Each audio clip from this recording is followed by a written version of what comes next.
पापा के देहांत के बाद हम सब भाई जायदाद के बंटवारे के लिए वकील का इंतजार कर रहे थे। वकील ने जब आकर वसीयत पढ़ी तो पता चला कि पापा ने करोड़ों की जायदाद हमारी जगह घर के पुराने माली के नाम पर कर दी है।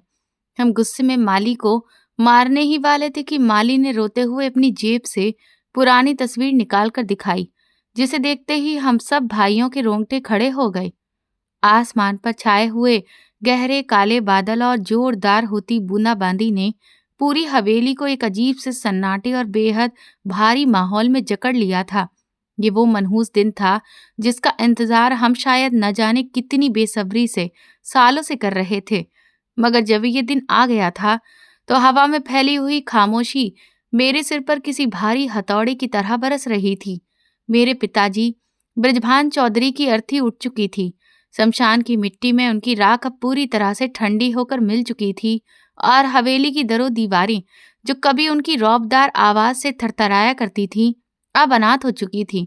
मगर सच कहूं तो मेरे दिल में अनाथ होने का कोई भी एहसास नहीं था, बल्कि एक अजीब सी नशा भरी खुशी थी, एक ऐसी दबी हुई प्रसन्नता जिसे मैं अपने चेहरे के झूठे गंभीर भाव के पीछे छुपाए बैठा था। हम तीनों भाई यशवर्धन, आनंद और सुमित ड्राइंग रूम के बीच में रखे हुए शाही मखमली सोफों पर विराजमान थे और हमारे बीच में एक गहरी और सुकून भरी शांति फैली हुई थी। ये शांति किसी भी दुख की नहीं थी, बल्कि इंतजार की थी। वो इंतजार जो सदियों पर भारी लग रहा था।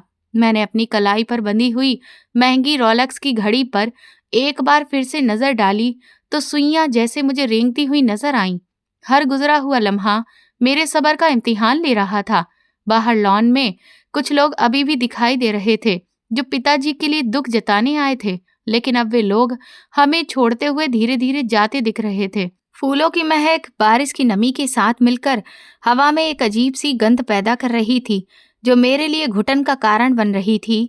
मैंने बड़ी ही उलझन से पहलू बदला और आनंद की तरफ देखा, जो अपनी आदत के मुताबिक मोबाइल फोन पर उंगलियां फेर रहा था। उसके माथे पर पड़ी लकीरें बता रही थीं कि वो भी उतना ही बेचैन है जितना कि मैं। जबकि सुमित बार बार दरवाजे की तरफ देख रहा था, जहां से हमारे खानदानी वकील और पापा के पुराने मुंशी रमेश चंद को आना था। हम तीनों भाइयों की फितरत एक जैसी थी। हम तीनों ही दौलत के पुजारी और ताकत के भूखे थे। पापा हमारे लिए सिर्फ एटीएम मशीन या एक ऐसी रुकावट थे जो हमारी अय्याशियों के रास्ते में खड़ी थी। उनका उसूलों से प्यार, पुराने जमाने की रीति रिवाजों को चलाना और उनका वो सख्त सच्चा व्यवहार हमें जहर जैसा लगता था। मुझे याद है, जब भी मैं फैक्ट्री के अकाउंट में हेर फेर करने की कोशिश करता, पापा किसी पुलिस वाले की तरह मुझे पकड़ लेते और सबके सामने ही मेरी बेइज्जती कर देते। उनकी नजरों में मेरे लिए कभी भी इज्जत नहीं थी, बल्कि हमेशा एक सवाल होता था, एक शक होता था, जैसे वे जानते हो कि मेरा ज़मीर किस मिट्टी से बना हुआ है। मगर अब वे जा चुके थे हमेशा के लिए और पीछे छोड़ गए थे ये करोड़ों की सल्तनत, ये जमीनें, ये हवेली और बैंकों में पड़े हुए करोड़ों रुपए, जिनके अब हम लोग अकेले मालिक थे। आनंद ने फोन साइड पर रखते हुए दबी हुई आवाज में कहा, भैया, ये रमेश चंद इतनी देर क्यों कर रहा है? कहीं कोई दिक्कत तो नहीं हो गई है? अंतिम संस्कार किए हुए भी 3 घंटे गुजर चुके हैं। अब तक तो उसे आ जाना चाहिए था। मैंने उसे घूरते हुए कहा, थोड़ा पेशेंस रखो आनंद, वो वकील है, कहीं भाग तो नहीं जाएगा, कागजात तैयार कर रहा होगा। तुम तो जानते हो ना कि पापा अपनी चीजों को कितना खुफिया तरीके से रखते हैं।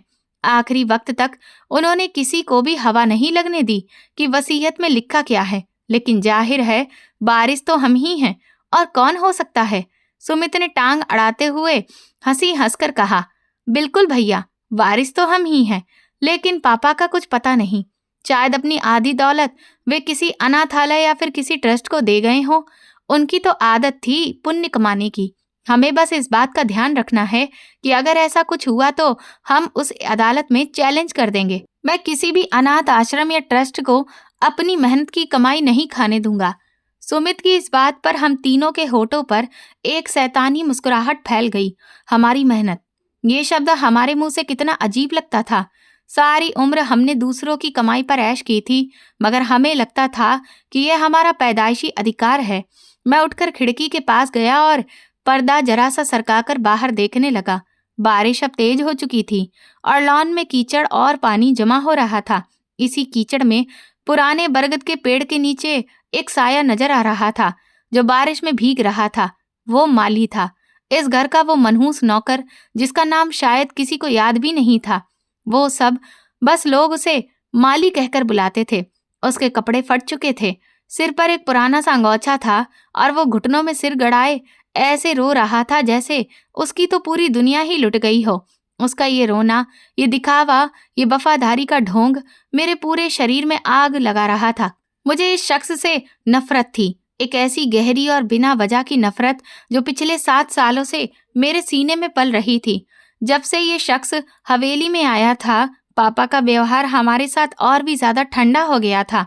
ये 7 साल पहले की बात है, जब पापा शहर से वापस आए थे तो ये मैला कुचैला सा नौजवान उनकी गाड़ी में बैठा हुआ था। पापा ने कहा था कि आज से यहाँ माली काम करेगा और ये आउट हाउस में रहेगा। हमने ऐतराज किया था कि एक अनजान शख्स को घर में रखना खतरे से खाली नहीं है, मगर पापा ने हमें डांट कर चुप करवा दिया था। और फिर देखते ही देखते ये माली पापा का दायां हाथ बन गया।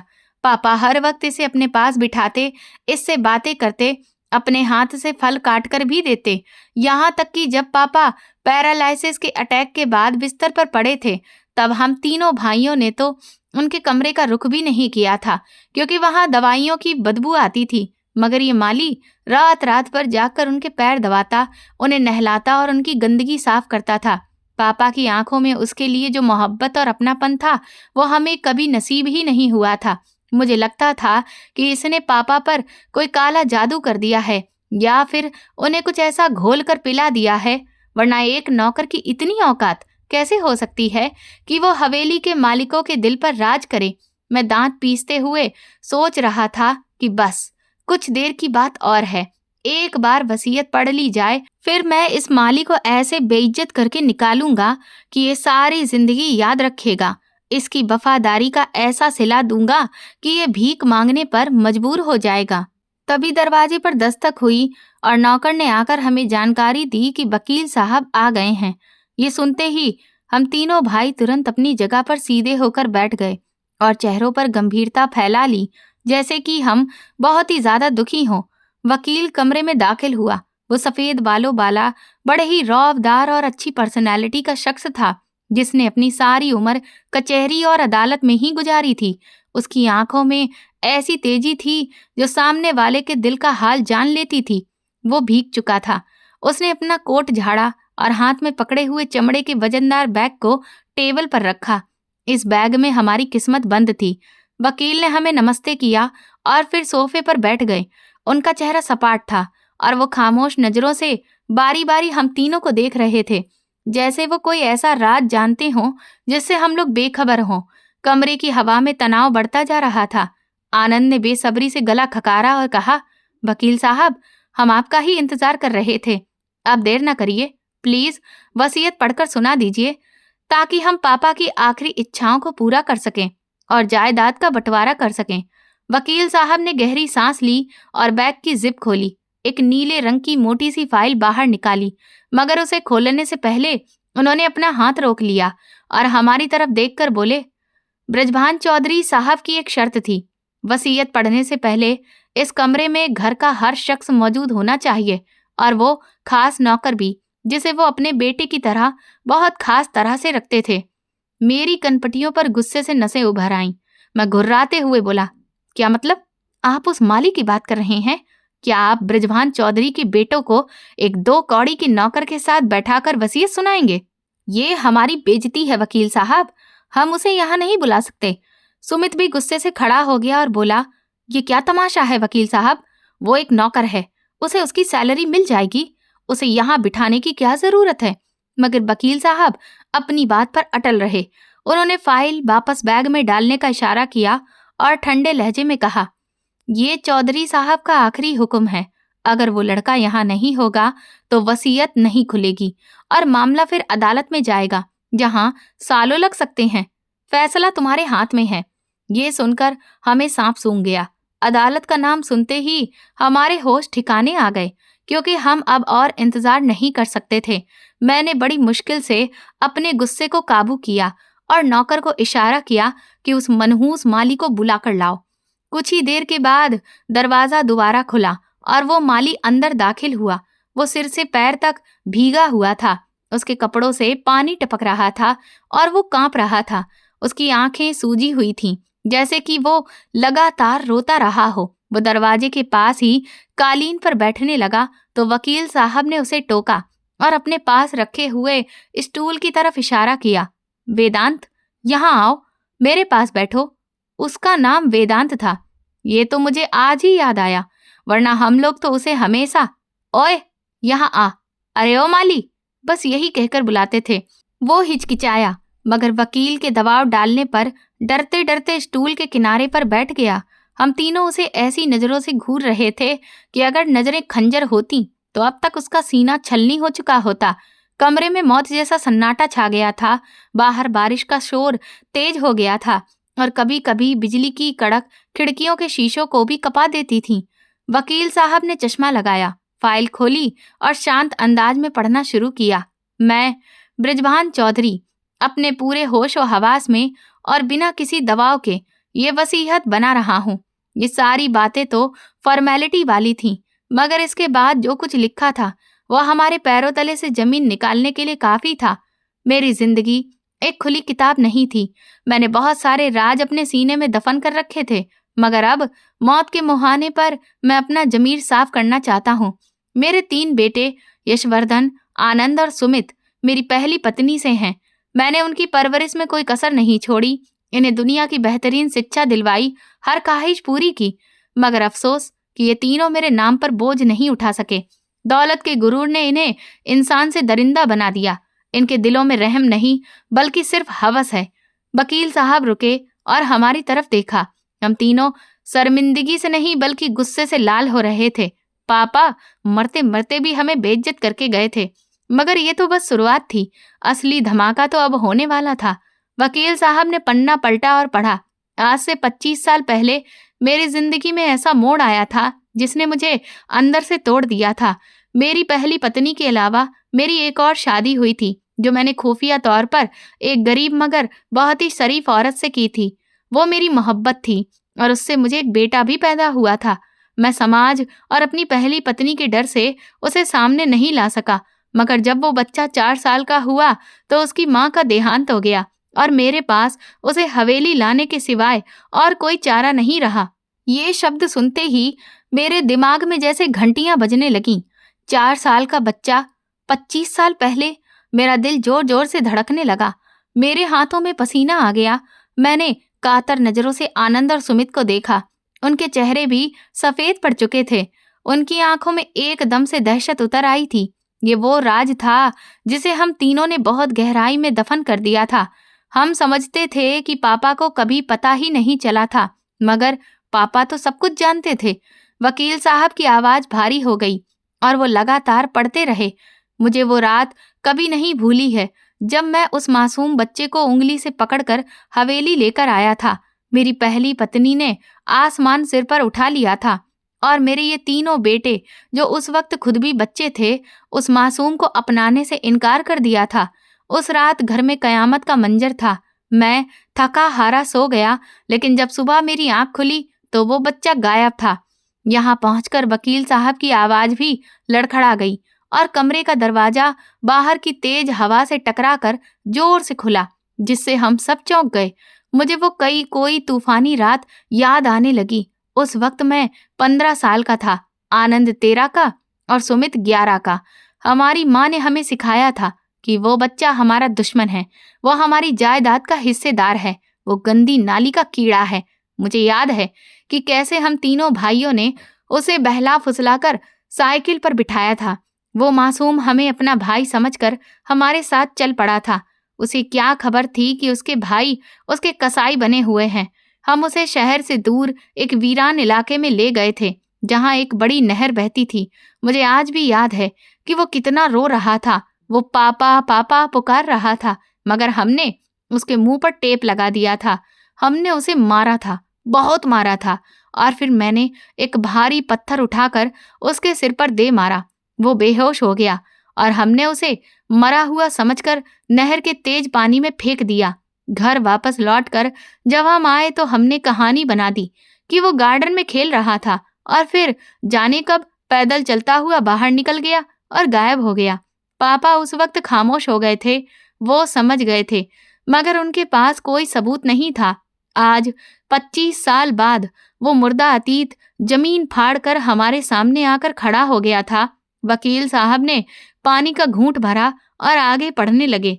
मैं सालों तक इसी गम में घुलता रहा कि मैं अपने जिगर के टुकड़े को सुरक्षित नहीं रख सका। मैं अपने उन कातिल बेटों के साथ एक ही छत के नीचे जिंदगी गुजारता रहा और रोज जीता रोज मरता रहा। लेकिन कुदरत के खेल भी अजीब हैं। 7 साल पहले मैं उस मंदिर में गया जहां मैं अक्सर सुकून की तलाश में जाता था। वहां मेरी नजर एक नौजवान पर पड़ी जो लोगों को लंगर खिला रहा था। उसके माथे पर एक गहरे जख्म का निशान था और उसकी आंखें बिल्कुल मेरी स्वर्गीय पत्नी जैसी थीं। जब मैंने उसके बारे में पूछताछ की तो मुझ पर जो खुलासा हुआ वो किसी चमत्कार से कम नहीं था। वो मेरा वही बेटा वेदांत था जिसे मेरे इन जालिम बेटनों ने नहर में फेंक दिया था। भगवान ने उसे बचा लिया था। एक चरवाहे ने उसे डूबते हुए देख लिया था और बचा लिया। ये सुनते ही मेरे गले में जैसे कांटे चुभने लगे। मेरी सांस रुकने लगी। क्या वो जिंदा बच गया था? ये कैसे मुमकिन है? मैंने तो खुद उसे डूबते हुए देखा था। पानी का बहाव इतना तेज था कि कोई भी नहीं बच सकता था। मेरे अंदर ख्यालों का एक तूफान उमड़ आया। अगर वो जिंदा है तो फिर वो कहाँ है? क्या वो पुलिस के पास गया? क्या किसी ने उसे छुपाकर कहीं रख लिया? वकील साहब ने वो बात पढ़ी जिसने मेरी पूरी दुनिया ही उलट दी। मैं उसे वापस घर लेकर आया, मगर मैंने अपनी और उसकी पहचान छुपाकर रखी। मैं डरता था कि अगर मेरे इन दरिंदे बेटों को पता चल गया कि उनका शिकार जिंदा है तो वे दोबारा उसे मार देंगे। इसीलिए मैंने उसे माली बनाकर अपनी आंखों के सामने रखा ताकि वो सुरक्षित रहे। मैंने झटके से सिर उठाकर माली की तरफ देखा जो अभी भी सिर झुकाकर बैठा हुआ था और उसके कंधे कांप रहे थे। तो ये माली, ये गंदे कपड़ों में रहने वाला नौकर, ये हमारा भाई वेदांत है। ये वही बच्चा है जिसे हमने कत्ल किया था। मेरे पूरे वजूद में सनसनी दौड़ गई। ये 7 साल पहले हमारे साथ रहा, हमारे जुल्म सहता रहा, हमारी गालियां सुनता रहा और उफ तक नहीं किया। क्या ये बदला लेने का कोई नया तरीका था? वकील साहब ने वसीयत का आखिरी और फैसला देने वाला हिस्सा पढ़ा। क्योंकि मेरे तीनों बेटे यशवर्धन, आनंद और सुमित ने मेरी जिंदगी को नरक बना दिया और एक मासूम जान लेने की कोशिश की, इसीलिए मैं ब्रजभान चौधरी अपने पूरे होशो हवास में इन तीनों को अपनी जायदाद से बेदखल करता हूँ।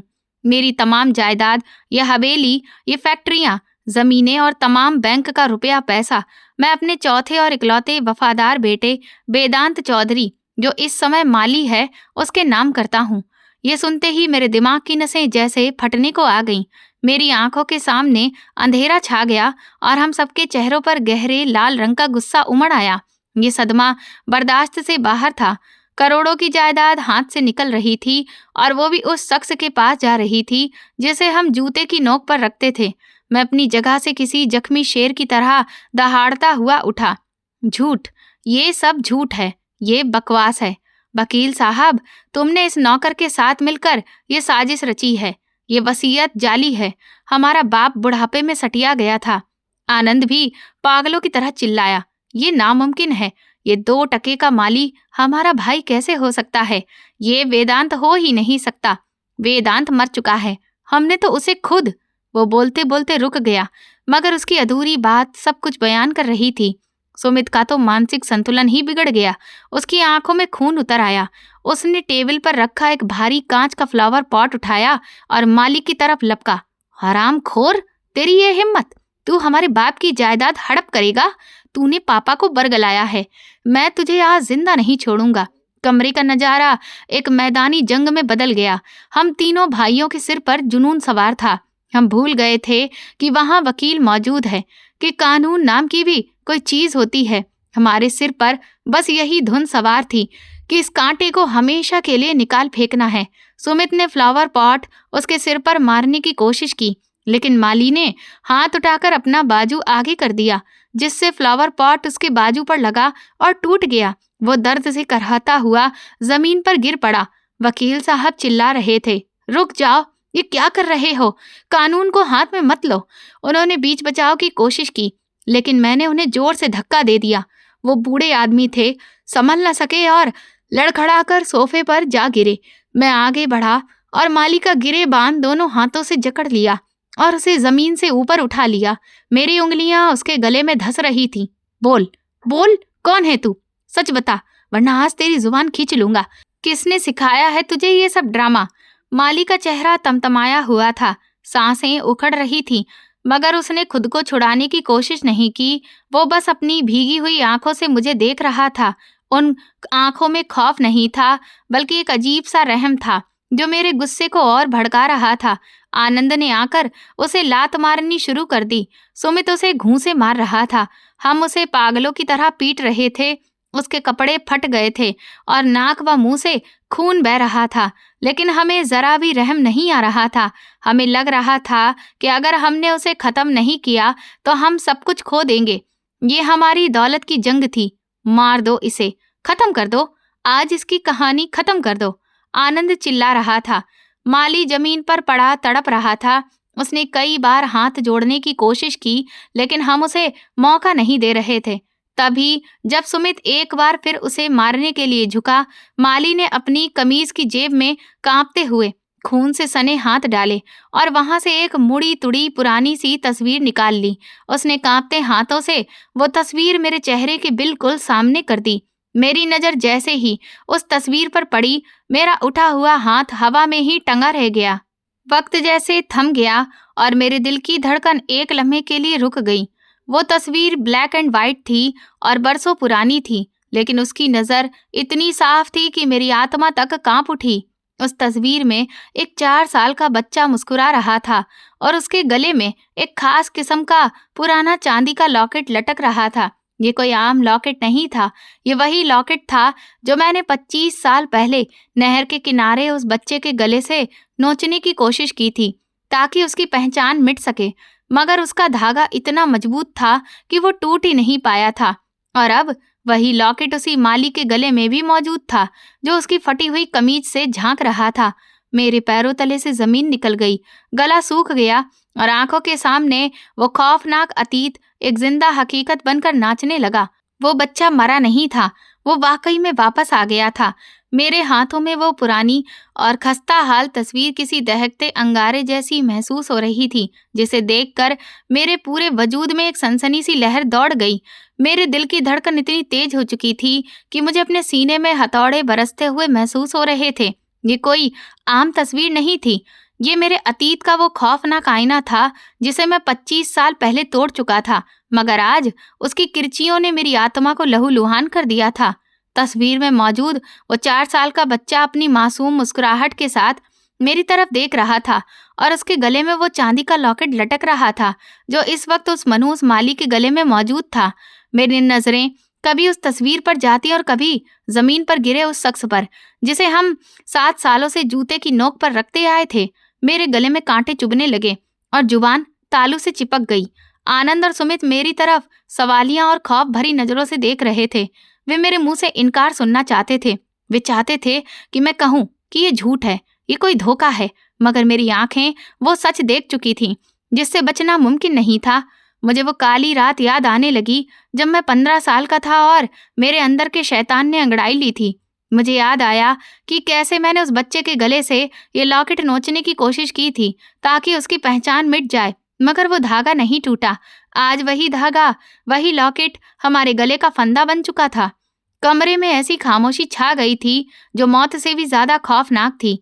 बाहर आसमान में बिजली कड़क रही थी तो कमरे की रोशनी भी जल बुझ रही थी, जैसे कि कुदरत भी हमारे गुनाहों पर गवाही दे रही हो।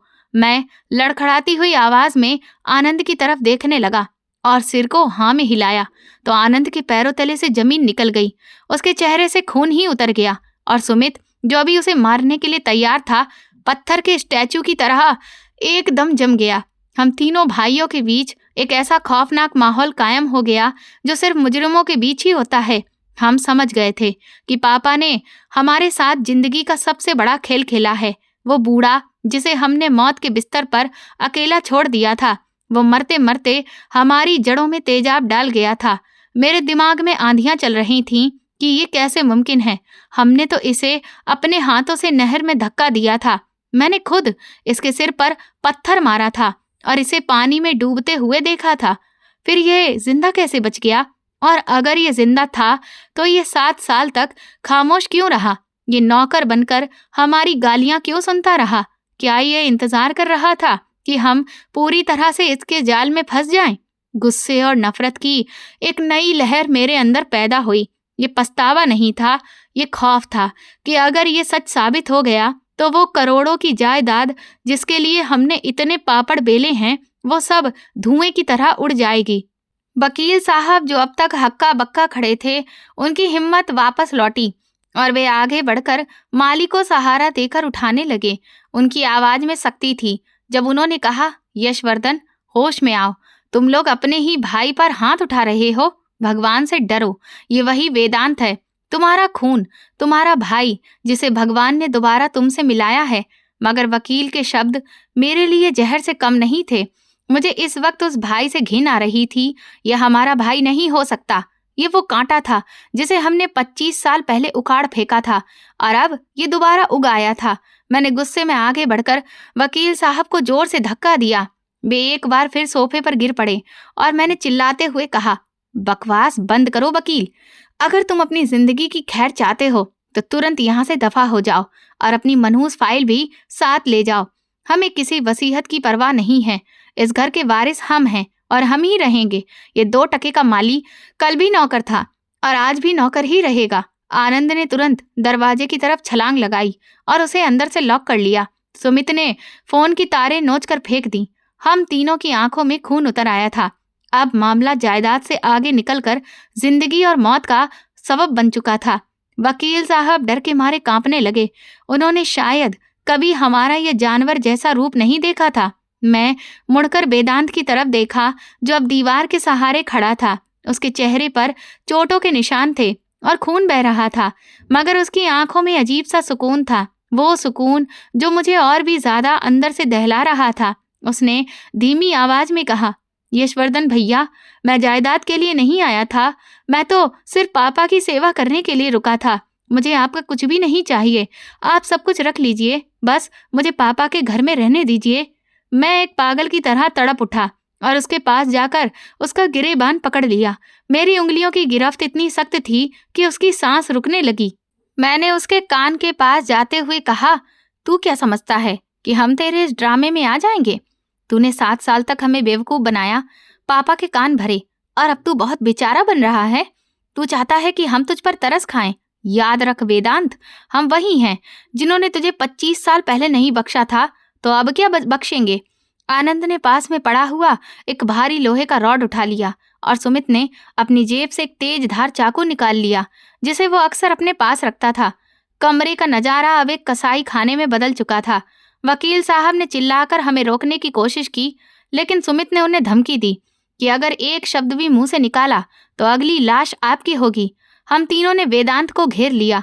मेरा दिल कह रहा था कि बस एक बार और, किस्सा खत्म। कोई नहीं जानेगा कि यहाँ क्या हुआ।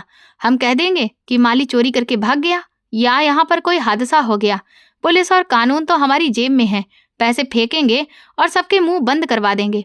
लेकिन वेदांत की आंखों में मौत का खौफ ना देखकर मुझे उलझन हो रही थी। वो डर क्यों नहीं रहा था? वो भीख क्यों नहीं मांग रहा था? क्या उसके पास कोई और चाल है? मैंने उसके चेहरे पर एक जोरदार थप्पड़ मारा जिससे उसका कान फट गया और खून का फव्वारा छूट पड़ा। बोल बोल, क्या चाल है तेरी? क्यों आया है तू वापस? वेदांत ने खून थूकते हुए कहा कि मैं चाल चलने नहीं आया था भैया, मैं तो सिर्फ एक बेटे का फर्ज निभाने आया था। पापा अकेले थे, आप लोगों ने छोड़ दिया था। मैं उन्हें कैसे छोड़ सकता था?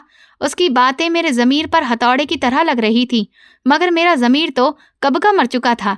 मैंने आनंद को इशारा किया।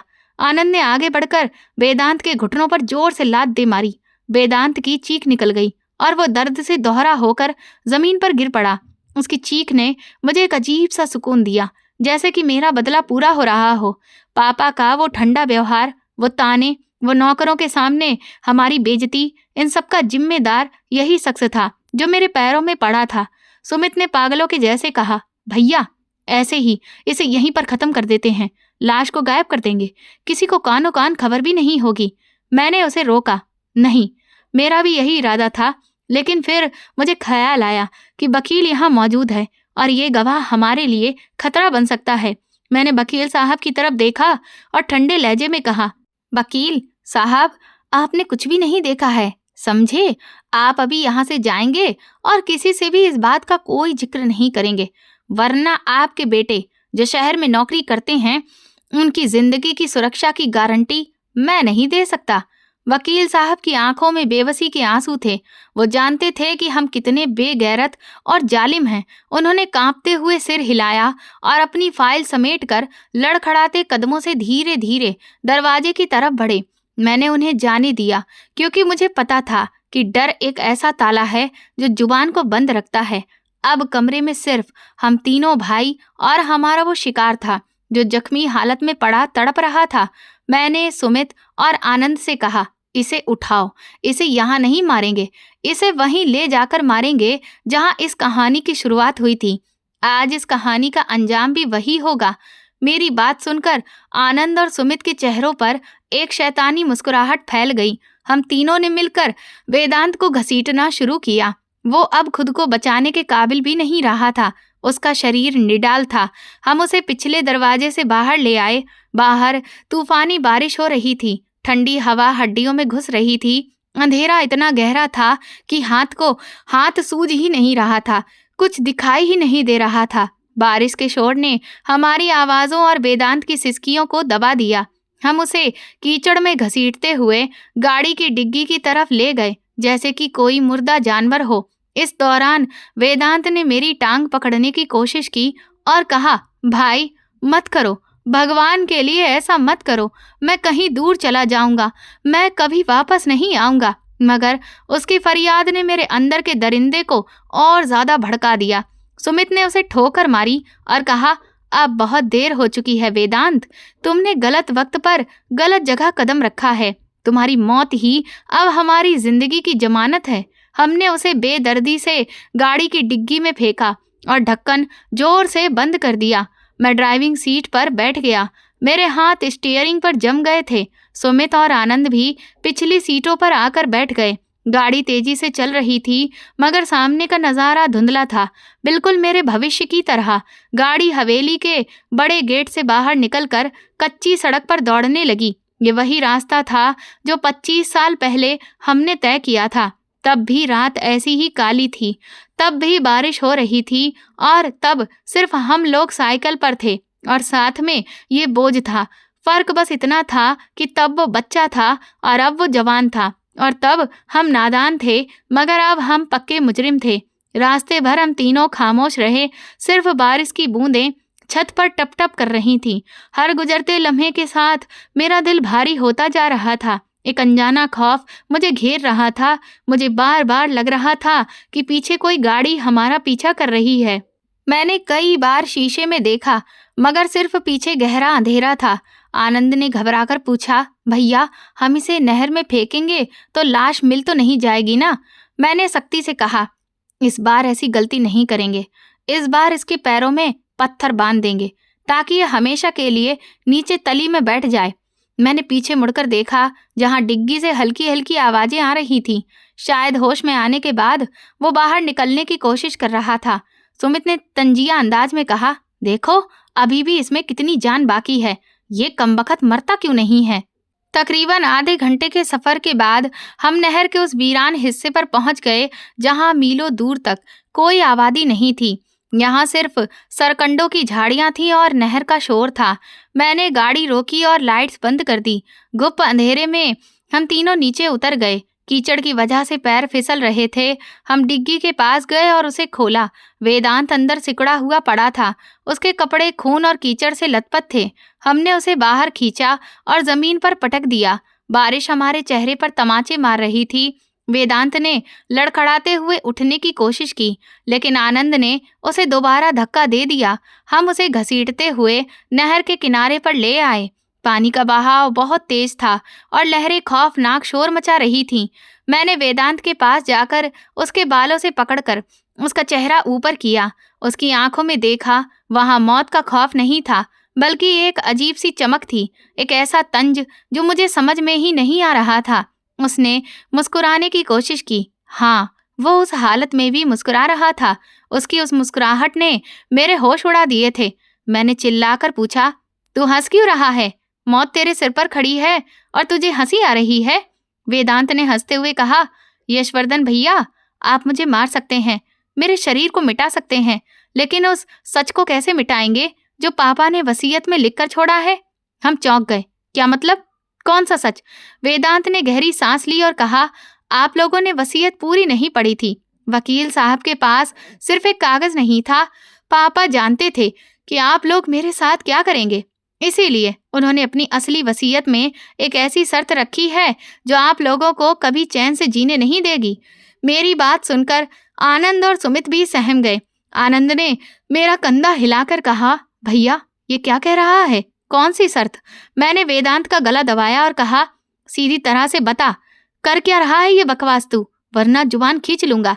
वेदांत ने बड़ी मुश्किल से सांस लेते हुए कहा, अगर मेरी मौत हो जाती है या मैं गायब हो जाता हूँ तो पापा की वसीयत के मुताबिक सारी जायदाद खुद ब खुद सरकार या फिर किसी भी अनाथालय के नाम पर दर्ज हो जाएगी और साथ ही वो वीडियो सबूत भी पुलिस के पास पहुंच जाएंगे जो पापा ने खुफिया तौर पर रिकॉर्ड किए थे, जिनमें आप लोगों की पिछली करतूतों का भी जिक्र है। और वेदांत की बात अभी अधूरी ही थी कि आसमान में जोरदार बिजली कड़की और हम तीनों के चेहरे खौफ से सफेद पड़ गए। मेरे हाथ उसके गले से ढीले पड़ गए। ये क्या कह दिया इसने?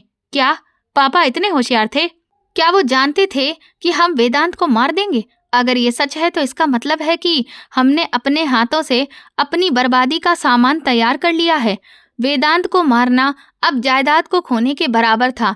हम एक अजीब से दलदल में फंस चुके थे, जहां आगे कुआं था और पीछे खाई। सुमित ने घबराकर कहा, भैया ये झूठ बोल रहा है, ये सिर्फ अपनी जान बचाने के लिए कहानी गढ़ रहा है, इसे खत्म करो अभी और इसी वक्त। लेकिन मेरा दिमाग अब काम करना छोड़ चुका था।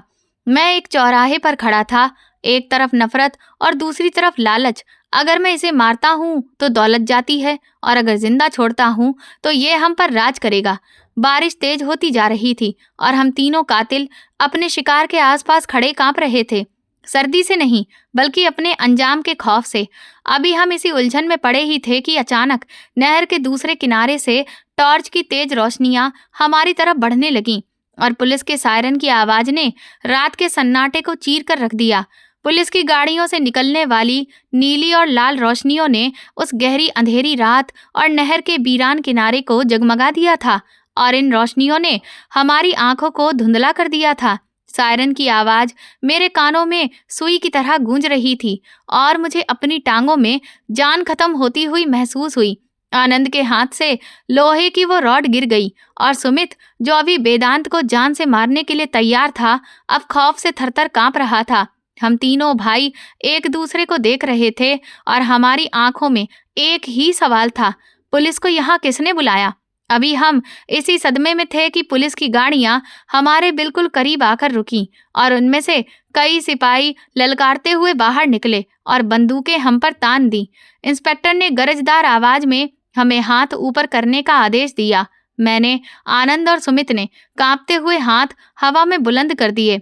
मेरे वे हाथ जो कुछ लम्हे पहले तक अपने ही भाई का गला दबा रहे थे, अब हार मान जाने का संदेश दे चुके थे। सिपाहियों ने आगे बढ़कर हमें दबोच लिया और हमारी कलाइयों पर ठंडी भारी लोहे की हथकड़ियां चढ़ा दी। वे हथकड़ियां जिनकी क्लिक की आवाज ने मेरी आज़ादी, मेरे गुरूर और मेरे साम्राज्य के खात्मे का ऐलान कर दिया था। लेकिन ये गद्दारी है। तुमने पुलिस को बुलाया, तुम हमारे नमक हराम हो। हमने जैसे ही वकील को देखा तो वकील से कहा। वकील ने अफसोस से सिर हिलाया और मेरे करीब आकर बोले, यशवर्धन, मैं तुम्हारा नमक हराम नहीं बल्कि तुम्हारे स्वर्गीय पिता के इंसाफ का रखवाला हूँ। चौधरी साहब जानते थे कि तुम लोग वेदांत के साथ क्या करोगे। वो तुम तीनों की रग रग से वाकिफ थे, इसीलिए उन्होंने ये जाल बिछाया था। मैं हक्का बक्का रह गया। जाल? कैसा जाल? तभी वेदांत, जो कीचड़ और खून में लथपथ जमीन पर पड़ा था, धीरे से उठा। अब उसके चेहरे पर वो बेचारगी नहीं थी। उसने अपने कपड़े झाड़े और सीधा खड़ा हो गया। उसकी आंखों में अब आंसू नहीं थे, बल्कि एक ऐसा रुतबा था जो सिर्फ सच्चाई में होता है।